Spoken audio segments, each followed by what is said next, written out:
Welcome to Live Your Passion. I'm your host, Alex Stephen from Life Transforming Treasures. On Live Your Passion, our guests share their stories and challenges and how they embraced and overcame them.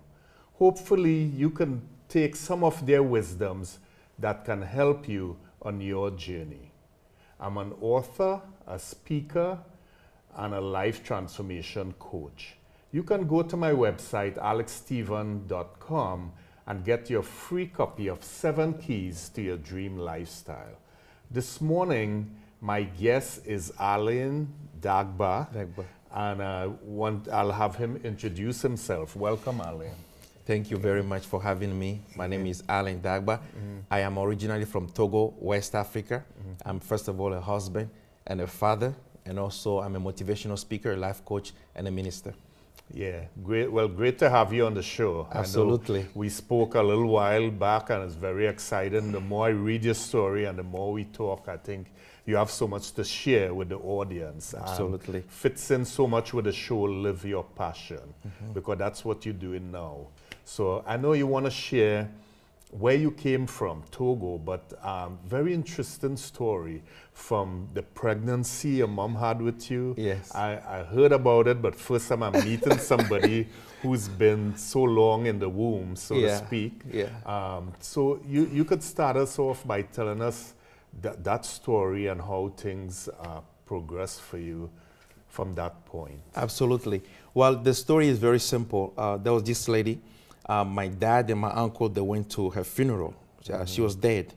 And right at the funeral, she woke up. She woke up from the casket, literally. And she returned to life, and people started to run left and right. But a couple of men, courageous men, and my dad included, they were able to hold her down, and she started to prophesy. And when she got closer to my mom, she says, lady, you're pregnant, and you're gonna have a son, and he's gonna be working for God, and he's gonna be inspiring people, he's gonna be uplifting the spirit of the world. And my mom said, no, I'm not pregnant. I don't think there is even a conception here. The lady said, well, I'm talking about something that is happening already in spirit. You're already pregnant in spirit. Yeah. And this child has to stay in the belly for 12 months and make sure no one performs a C-section on you. Because if they try, the belly will shrink. But when you come home, it will return to its normal size. Yeah. Well, they heard the story, and I don't know if they believed in it. Then my mom realized that she was pregnant for real. 9 months, she went to the hospital. You know, the 10th month, the doctor said, okay, we gotta perform a C-section. And sure enough, the belly will reduce in size by itself. Wow. And after 12 months, I came out of the belly. Wow, well, nice to meet you. Absolutely. 12 months actually meeting somebody who's been. Yes, and my parents are still alive, and they tell the story in church, and most people are like, wow, how can that be possible? But hey, I'm here. And it's a powerful journey, as you know, you shared your story. Yeah, with it's me. been a powerful journey. Yeah, so tell us a little bit, 2 years old, growing up, going to school. What were some of the challenges you had? It was very difficult, to be honest with you, because I have to adjust between realities. I was born with some spiritual abilities to see another dimension. I can see the spiritual realm and see the physical realm. It was very difficult. I couldn't focus in school. I can't concentrate. Sometimes I will be in class and then boom, I'm on the floor. The next thing is people around me, they're trying to figure out what's wrong with me. The teacher asks questions, I can answer the questions. And that was very difficult. And some people thought that I was sick. They thought that I was dumb. They called me dumb, stupid. I remember one of the teachers said that, I shouldn't even be in school, that I should be home because I was that dumb. But it's simply because I was having a hard time adjusting to the human concept and definition of reality. Because I was hearing another voice from within that was actually defining reality in a complete different way. So what were your teachers' reactions? Well, what were some of the words they used to label you, so to speak? Well, stupid, dumb, retarded, not fit for school. Because for they education. didn't understand They cannot understand what was going on. And that's what people do when they don't understand. They just Yes. fit you into where they want to fit you. Absolutely. Yeah. And it was very painful. It was Very really, really painful. painful. And how your parents treated you as home? Well, because my dad and my mom, they kind of knew what was going on spiritually. They could not explain it to everyone because they would not understand it. Right. That's the reason why I had a tutor at home. But the tutor, at one point, he started to use the same words that the teachers were using in school. And he would beat me up and very hard, say that what's wrong with you? Your brain is not functioning, things like that. So yeah, it was pretty hard. And you were born into a home, I mean, your dad was like a wealthy person. In Yeah, I was Togo. born into wealth. My dad was very wealthy. But at one point he lost everything. Right. My dad lost everything and we experienced extreme poverty. We have to beg for food. I remember knocking at neighbors' doors and literally asking them for food. Even walking barefoot so long, sometimes we can't even afford to buy new clothes. Yeah. It was very challenging at that time because we were used to extreme wealth, many cars, huge houses. Then suddenly everything was gone. Businesses closed down. My dad lost all the lands, the houses, but my dad is my hero because this guy is still alive today, encouraging us, inspiring us, and showing us the way to connect deeply to God and trust in God because his strength came from there. Yeah, his strength came from there. So, I mean, going from extreme wealth to extreme poverty without my goodness. shoes, I mean, that's a big contrast. Yes, huge. So how did that affect you? I mean, with your friends, with church and school, that had to have a big impact on you. Yeah, but at first, what I will tell you is when we were wealthy, there's something that I noticed. I said to people, this is the reason why my wife and I company is called One Happy Life, because you only have one life to live happily. I will go out and I will see that other kids who don't have anything, they're extremely happy. They're smiling, they're joyful. I mean, you wonder what's going on. But at home, though we're wealthy, my dad was very busy, extremely busy. So we didn't have that cozy environment of connectedness, I would say. So I began to ask myself, what makes humans really happy? So when the poverty season came, as I will say, I began to ask myself, you know, I have to put myself on the journey of discovering the true meaning of happiness. And I started to read philosophers like Descartes, Voltaire. And one of the books that really changed my life is J'espère et je vois les portes s'ouvrir, which means I hope and I see doors open, written by Ulrich Schaeffer. Very powerful book that changed my life. It showed me that I'm not just here for myself. I am actually a message from heaven, just like everyone else, to be able to inspire the world. And I turned my attention to the rest of the world. Rest of the world. So growing up, I mean, at an early age, your dad got into politics, you said. Oh, and yes. And that changed the landscape Oh, for that you made guys. everything tougher because we have to actually flee from our country and go to Benin, which is the next country, because he was mightily involved in politics, was fighting the dictatorship establishment that was in the country. And many times, militaries have to come to our home and survey the places, and it was very tough. So when he left, I'm telling you, sometimes we can't even find food to eat. He has to shave his head completely to leave the country. Then my mom has to be taken out of the country in a very challenging way. And I have to find a way to also leave the country to join them in Benin. And it wasn't easy. So that's a different sort of challenge now. Being in a different country, sort of running from your homeland, exactly. so to speak. So more challenges. More challenges. So, But the amazing thing is when I went to Benin, something magical happened that I could not understand. The challenges that I was having in school, they stopped on their own. I don't understand. This is the reason why I'm saying to people, I think countries, they have the state of consciousness. It's like a Wi-Fi spiritual connection to how your brain, your spirit, your heart, and your emotions function. When I went to Benin, I felt like a different person. The school actually treated me completely differently. And I felt like I could understand the languages that they were speaking in school. I was very bright, and I was actually the top of the classes, contrary to what was happening in my country. So when we were in Benin, I realized that we were closer My family, you know, was closer. My dad was there. My mom was there. We were all there praying together and constantly, you know, asking for God's grace to protect us and to make sure that we return back home safely. So how long you stayed in the foreign country? I will say about 2 years. About 2 years, and then you went back safely. Then we went home. back safely home. Actually, we went back, but I won't say safely. Okay. Because now my dad is a refugee in America. Thank God to the American government, and you know, they're treating him well. They made sure that, you know, he's a citizen now. Yeah. So he's in America right now. Okay. I'm with my mom. So going to the other country, Benin, you something happened for you. You said there was a miracle. There was a miracle. In terms of this, so was a new environment, a new system. Is that what caused the shift? It's very hard to put word to it. Okay. But I will call it a miracle. Something in the environment somehow awakened something deeper within me. Okay. It's almost like I had an awakening, a sudden shift in consciousness. Yeah. And I can literally begin to understand how the human society is thinking, contrary to how I was understanding reality from the spiritual concept. Right. I was moving from a place of wisdom, which is common sense. But our interpretation of reality is very complex, to be honest with you, because of the event and the circumstances that affect our psyche and our way of thinking. We interpret reality very differently. So I have to be able to adjust to that, communicate to people based on the perception, value their opinions before I am able to share with them the wisdom that I was getting from within. Yeah.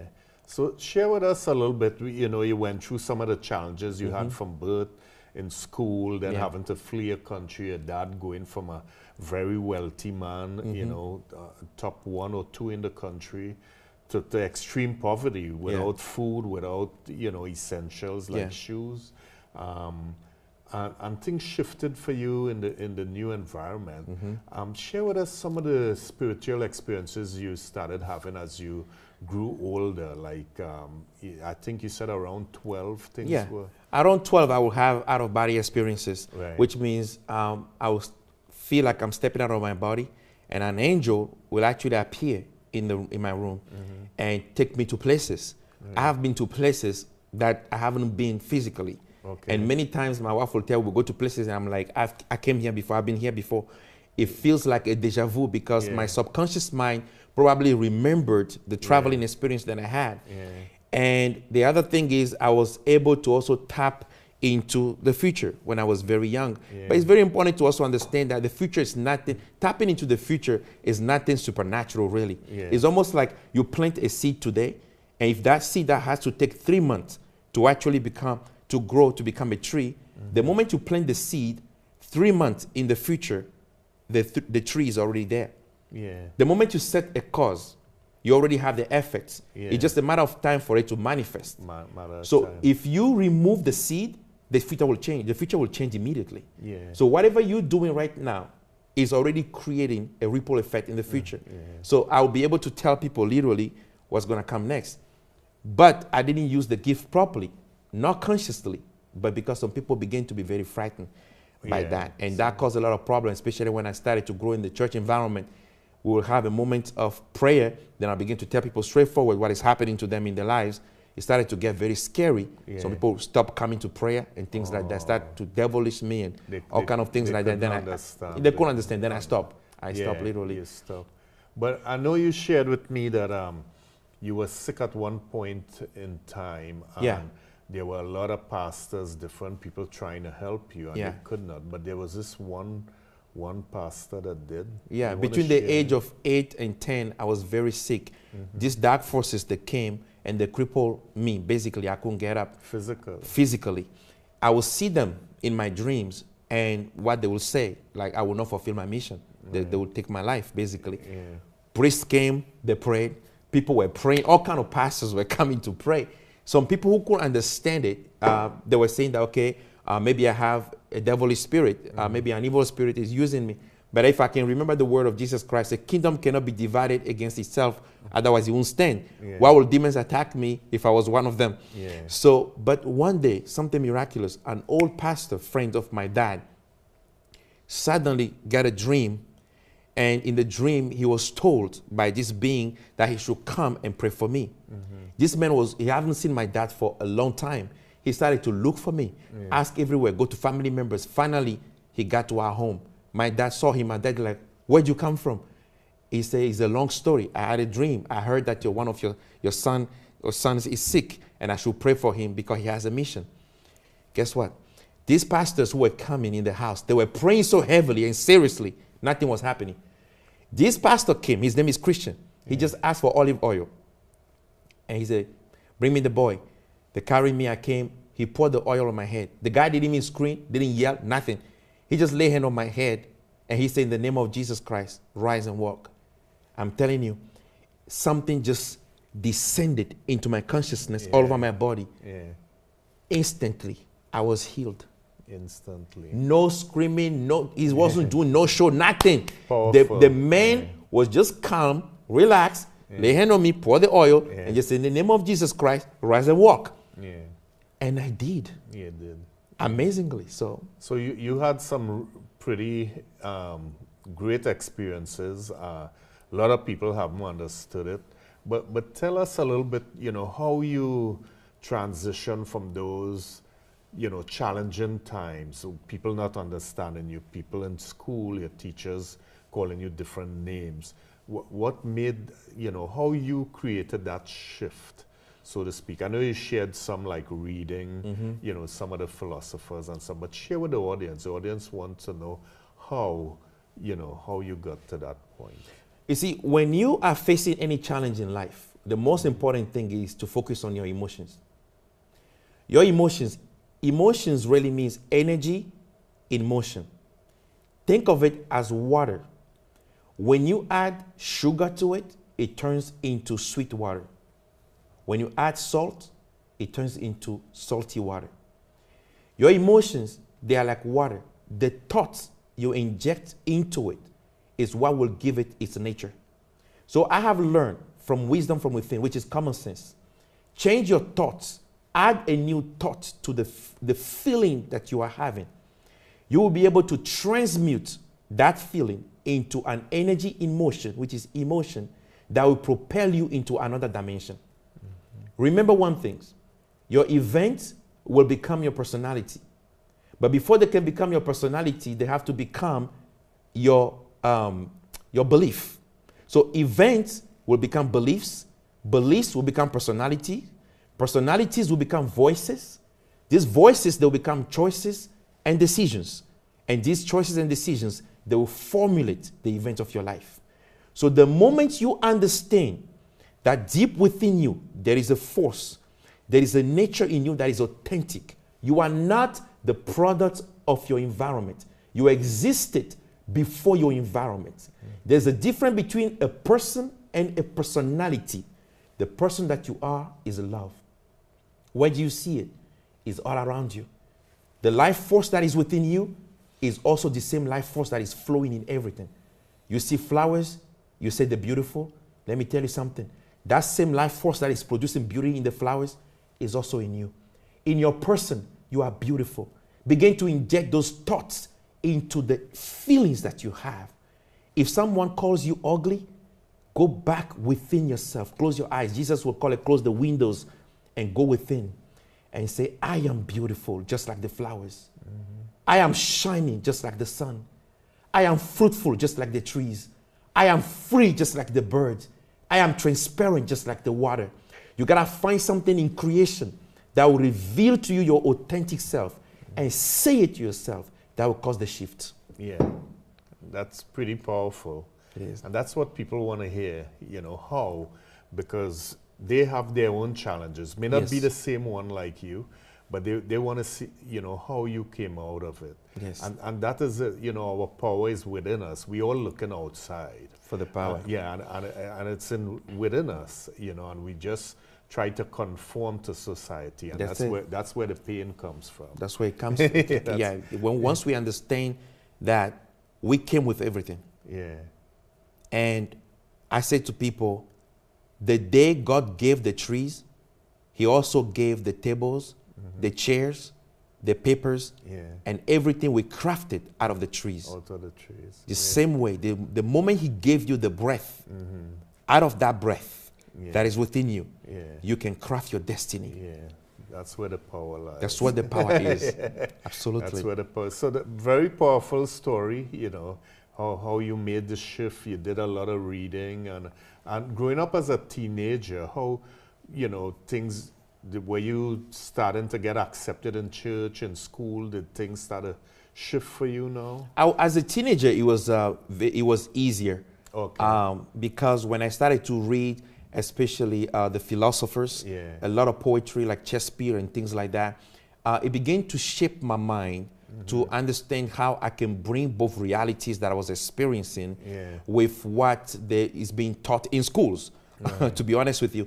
Because, for instance, I will hear within my spirit, the voice will tell me, which is the voice of God, they should be teaching you how to be human beings in school, how to awaken your gift, your talent, your potential, how to live as a good citizen, how to love, how to forgive, how to experience peace. But they're not teaching you any of these things in school. And you will understand with me, it doesn't matter how intellectualistic your concepts are or ideas are, how smart you are.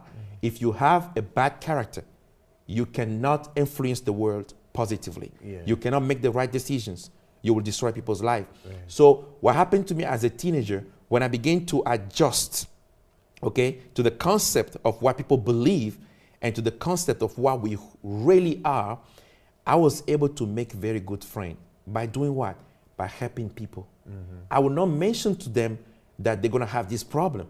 But if I see the problem in the future, I will be able to give them advices to change the directions right now, where they are in life right now. Because I know the moment you begin to influence your present moment, you're already changing the future. And they became good friends with me. I will write poetry for people. I'll write letters for them. I will inspire them. They love me so much. And I'll also do art for them. I'll give them gifts. Beautiful moments I have with good friends. I still have good friends from teenage age right now to this time, you know. So now you're at a place where, you know, you said you live in your passion, basically. You helping people, your dream, you know, this the dream lifestyle you wanted. And that's right up my alley. That's what that's what I coach people on. That's what I speak on as a motivational speaker. You know, is how, you know, I try to empower people. Which is important. Yeah, empower people to live the lifestyle that they dream of. You know, basically, not someone else's. So share with us, you know, where you are now. What are some of the things you're doing that bringing joy to you, your family, and also helping other people with the gifts that you have? So yes, I will say that, you know, I have grown a lot. I have matured a lot. Now what I do, I don't tell people right away the future, what I see in the future. What I tell them is what they can do in the moment.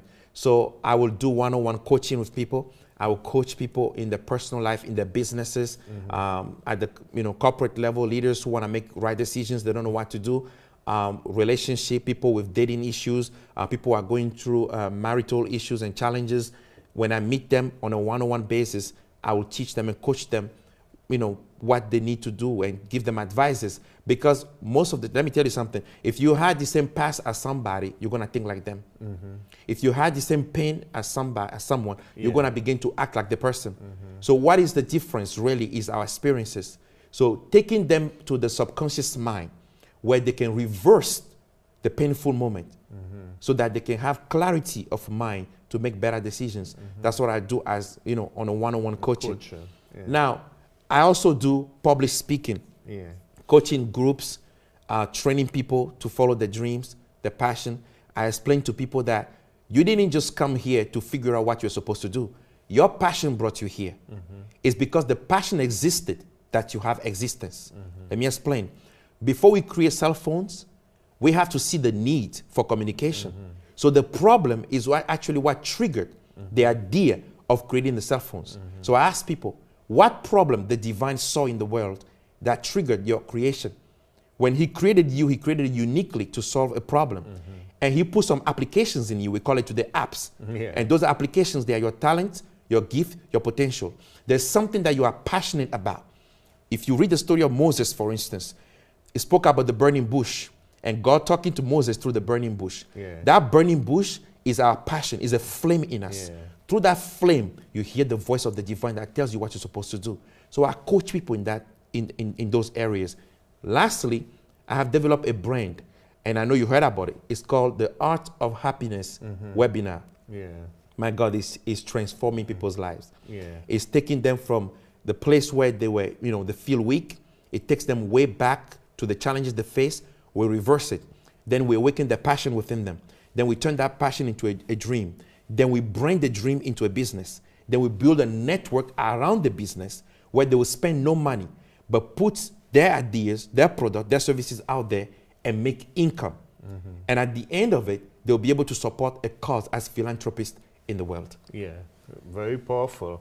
And I like your analogy with the apps. And I think one of the things with people, the apps are not, they don't work unless you download them. And I think that's you what just said something very powerful right there. Yeah, you have the app there, but if you don't download it, you can't use it. You cannot use it. It's not effective. That is so true. And that's why I try to tell people, you have gifts in you, you have so much talent in you. And what I see with some of my clients is that they look at other people and say, I want that. That's the problem. And I say, yeah, that's probably not for you. It might be, but first check and see what your gifts are. That's it. What is your purpose? Download your app. That's it. That's the only way it's going to work. That's the only way it's going to work. You came with different apps. I love that analogy. What are some of the other things you're doing?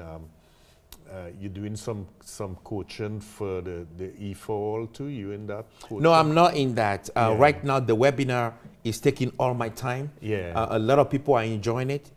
I'm graduating people from that, and I'm training them actually to continue the dream. Yeah. Because, the main thing is, I say to people is three things. Who do you want to be? What do you want to do to be that? And at the end, what do you want to have? Yeah. This is a question I'm asking all of you. Who do you want to be? And what would you like to do to be that? Yeah. And at the end, what would you like to have? I'm talking not just about wealth, health, happiness, and all that. I'm talking about the emotional legacy you are going to live on planet Earth. You can make yourself immortal by the kind of lifestyle you live. Your body may not be here, but you still live in people's soul, because you left an emotional legacy in the soul. You don't have to be on a huge stage to be a celebrity. You could be a celebrity in your family, to your wife, to your husband, to your children, to your friend, to your community. That's how you live your life with passion. Yeah, very powerful. Yeah, so, I like where you took us through your challenges. Yes.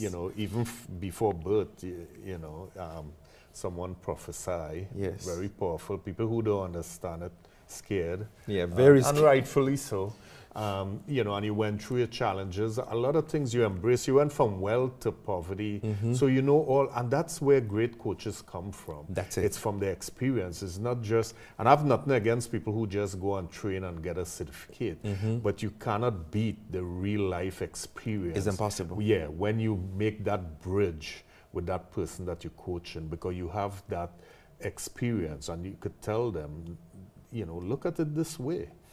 Look at it this way, because you traveled that road before. That's it. You had that experience. So that's very powerful. And where you are now in terms of helping people, giving back, and uplifting people with the gifts and the apps. Yeah, the apps. Yeah, so pretty powerful. So before we close, I want to give you the opportunity, if there's anything else you want to mention or any nuggets you want to leave with the audience. Well, this is what I will say to people. It's not about where you are at right now. It's about where you want to be in the next moment. I said earlier that events become beliefs, beliefs become personalities, personalities, they become voices, and the voices, they become your choices and your decisions. So what do you have to do? You gotta ask yourself, who do I want to be? Let me ask you a question. Are you living someone else's life? You heard me talk about passion and your apps. Maybe you are made to be a television, but you wanna be like a microwave. Maybe you are made to be an oak tree, but you want to be apple tree. Don't look at people's life and begin to imitate it. You are destroying yourself. Your passion is your real identity. When people kill your passion, they have performed a spiritual abortion on you. You are walking, breathing, but you are dead. So I'm saying to you, go back to your passion. Go to nature and sit down with yourself. It doesn't matter where you are or where you have been, what you're going through. Go sit down with yourself and ask yourself, am I being honest with myself here? Am I being authentic with myself, my feelings? Who am I? What is my passion? It's never too late to say yes to your passion. All of you have heard the story of Colonel Sanders, the man who founded KFC. He started his dream at the age of 65, failed 1,009 times. But because it was his passion to serve the world, he succeeded. You will succeed if you go back to your passion. That's what I will share with people. Yeah, thanks very much. And I know you're an author, speaker, coach, minister. Yes. So if you want to share with the audience, you know, one of your books. Well, I will talk about, I have written about over 100 books, published about 85. Now, but this is the mother of all the books. Yeah. I fasted for 40 days on water alone. And my wife is here, she can tell you, it was pretty scary because I wanted to connect deeper to the source of wisdom within me and tell the world who we truly are, what is our purpose.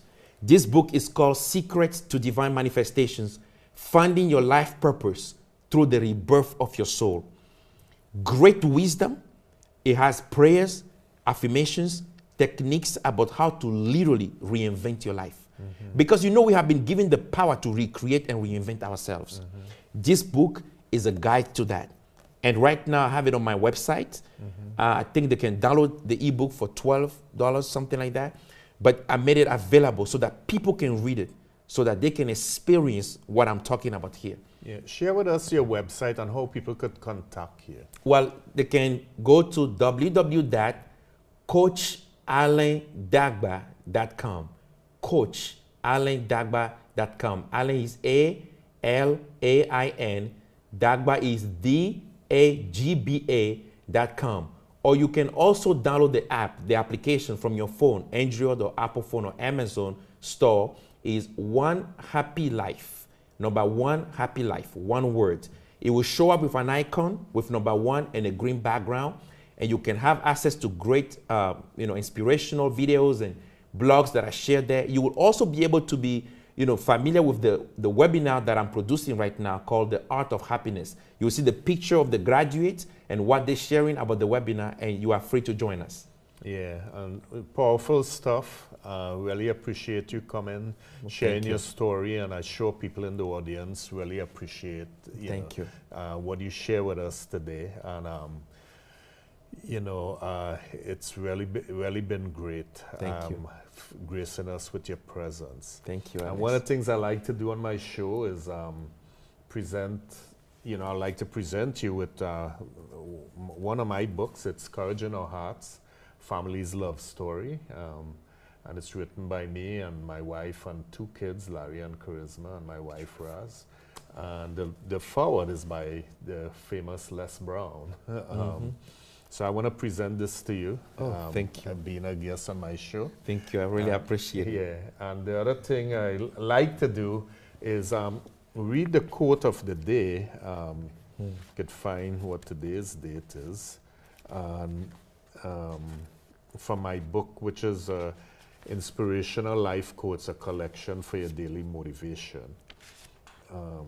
I love quotes, like I told you before. Do as well. I love I write a lot of quotes. Yeah. So today's quote is, all you have to do is know where you are going. The answers will come to you of their own accord. Earl Nightingale. Wow, that's beautiful. Yeah. So I think, the quotes, I read them on the show, and they almost always inspire people. relevant Yeah. to the... It's very relevant. We were talking earlier about where you want to go in life. Yeah, to what we talk about. And I have 2 other books in addition, which is IP Goals Made Easy, all on Amazon, and Discover Your Inner Treasure, action guide to courage in our hearts. So it's been a pleasure. Absolutely. Having you on the show. Thanks for coming. Thank you. Again, my name is Alex Stephen, your host from Life Transforming Treasures. And you could reach me at alexstephen.com, my website, or info@alexstephen.com. Thanks a lot, and see you next time.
The preceding was a production of Medfield TV.